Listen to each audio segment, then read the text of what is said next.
Subscribe now and press the Bharat की आजादी में कई वीरों ने अपनी जान की आहुति चढ़ाई है। कई बहादुरों के कारण आज हम स्वतंत्र बैठे हैं। भारत माता के इन्हीं लाडले सुपुत्रों में से एक है भगत सिंह।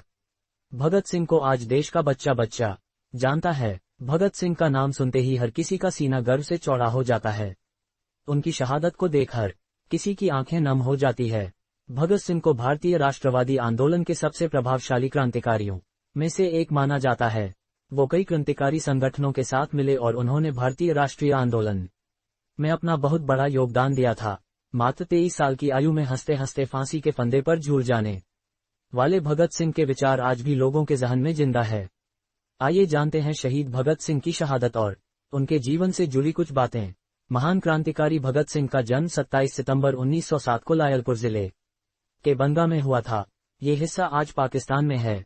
भगत सिंह का पैतृक गांव खटर कलां है जो पंजाब, भारत में है। भगत सिंह का जब जन्म हुआ तो उनके पिता और चाचा जेल में थे। उन्होंने ऐसे समय में जन्म लिया था जब देश का हर युवा, बच्चे और बुजुर्ग देश को आजाद कराने की लड़ाई लड़ रहे हैं।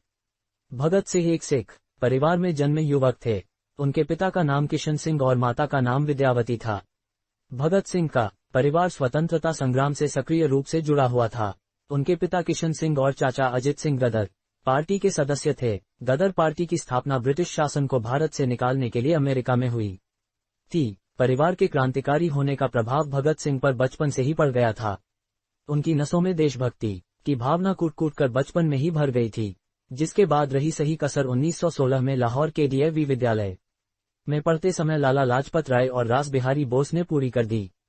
उन्होंने युवा भगत सिंह के जीवन पर गहरा असर डाला। भगत सिंह इन दो स्वतंत्रता सेनानियों के संपर्क में आए।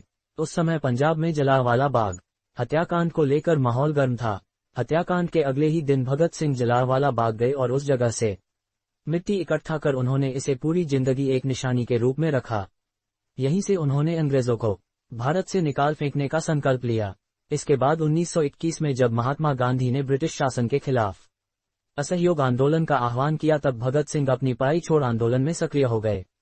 साल 1922 में जब महात्मा गांधी ने गोरखपुर के चौरी चौरा में हुई हिंसा के बाद असहयोग आंदोलन बंद कर दिया तब भगत सिंह बहुत निराश हुए। इसकी वजह से अहिंसा के प्रति उनका विश्वास कमजोर हो गया और उन्होंने उग्र होकर कार्य करने का फैसला किया। भगत सिंह ने लाहौर में लाला लाजपत राय द्वारा स्थापित राष्ट्रीय विद्यालय में प्रवेश लिया। यह विद्यालय क्रांतिकारी गतिविधियों का केंद्र था।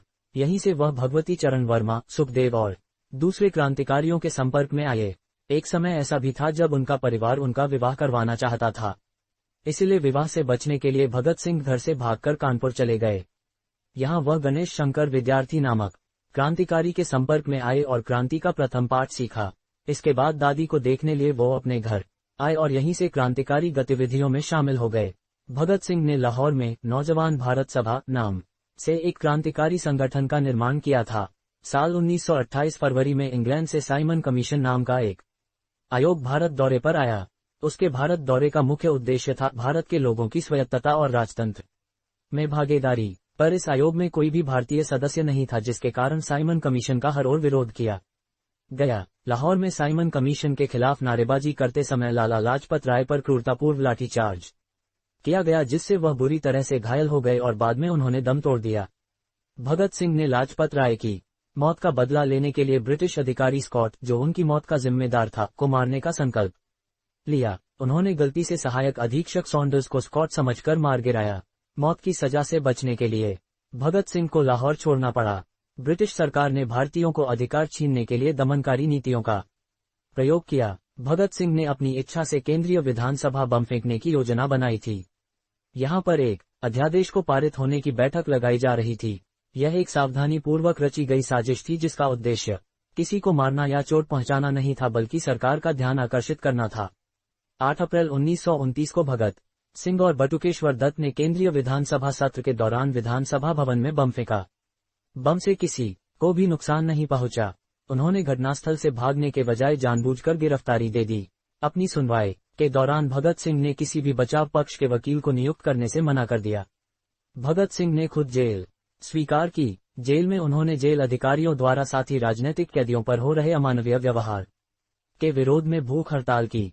7 अक्टूबर 1930 को भगत सिंह, सुखदेव और राजगुरु को विशेष न्यायालय द्वारा मौत की सजा सुनाई गई। भगत सिंह को 24 मार्च 1931 को फांसी देना तय किया गया था, लेकिन अंग्रेज इतना डरे हुए थे कि उन्हें 11 घंटे पहले ही 23 मार्च 1931 को उन्हें 7:30 बजे फांसी पर चढ़ा दिया गया। भगत सिंह का इनकलाब जिंदाबाद नारा काफी प्रसिद्ध हुआ। वो हर भाषण और लेख में इसका जिक्र करते थे। भगत सिंह एक अच्छे वक्ता, पाठक व लेखक भी थे।